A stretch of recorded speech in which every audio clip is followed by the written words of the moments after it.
দেশবিরোধী ষড়যন্ত্রের বিরুদ্ধে সজাগ থাকার আহ্বান জানিয়েছেন বিএনপির ভারপ্রাপ্ত চেয়ারম্যান তারেক রহমান। তার মতে ২৪ জুলাই আন্দোলনের মাস্টারমাইন্ড এদেশের ছাত্র, শিক্ষক, কৃষক, শ্রমিক, গৃহবধূ, মুদি দোকানদার সহ সাধারণ মানুষ। তাই দেশ গঠনে সবাইকে সম্পৃক্ত করার তাগিদ দেন তারেক রহমান। রিপোর্ট করছেন সিকান্দার রেমান।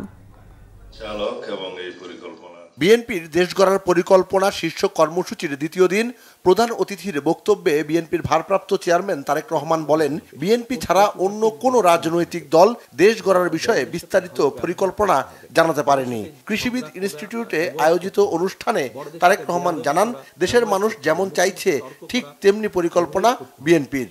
আমরা দেখছি এর মধ্যে বহু ষড়যন্ত্র চলছে, জিনিসটা যাতে সত্যটা প্রকাশ না পায়, বিভিন্ন জনের বিভিন্ন ষড়যন্ত্র চলছে। কিন্তু পেটের ক্ষুধা কিন্তু বাস্তব কথা বলে, খালি পকেট বাস্তব কথা বলে। আমরা যদি পত্রিকার পাতা খুলি, খবরের কাগজ দেখি, আমরা তাহলে দেখতে পাই বিভিন্ন শ্রেণী পেশার মানুষের বিভিন্ন সমস্যা। মিল ফ্যাক্টরি বন্ধ হয়ে যাচ্ছে, দেশি হোক বিদেশি হোক বিনিয়োগকারীরা বলছে আমরা বিনিয়োগ করব না, করতে চাই না।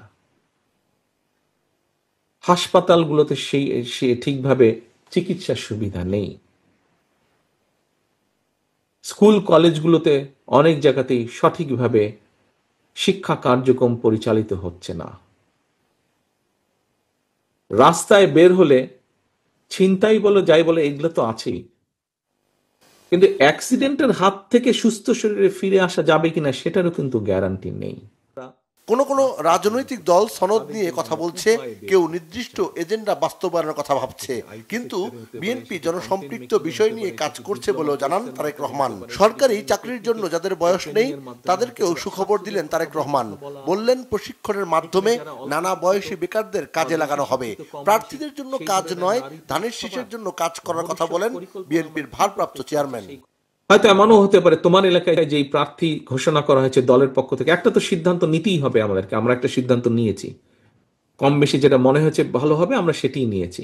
হয়তো তুমি একজনকে পছন্দ করতে, তুমি হয়তো সে হয়তো পায়নি, যে পেয়েছে তার সাথে হয়তো তোমার সম্পর্ক আছে, হয়তো অতটা না, একটু কম সম্পর্ক। ভাইরে, তুমি তো প্রার্থীর জন্য কাজ করছো না, তুমি তো তোমার ধানের শীষের জন্য কাজ করছো, তুমি তো তোমার দলের জন্য করছো।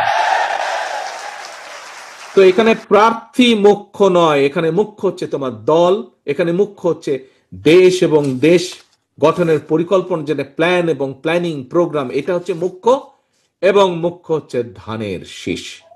তারেক রহমান জানান, ৫০ লাখ পরিবারের নারী সদস্যকে ফ্যামিলি কার্ড দেওয়ার মাধ্যমে পুরো পরিবারকে স্বাবলম্বী করা হবে। বলেন, প্রাথমিক শিক্ষার গুণগত মান উন্নয়ন করে শিশু অবস্থা থেকেই শিক্ষার্থীদের ভিত গড়ে তোলার পরিকল্পনা বিএনপির। ঘরে দুয়ারে দুয়ারে তোমাদের যাওয়া। সিকান্দার রেমান, বাংলা ভিশন, ঢাকা।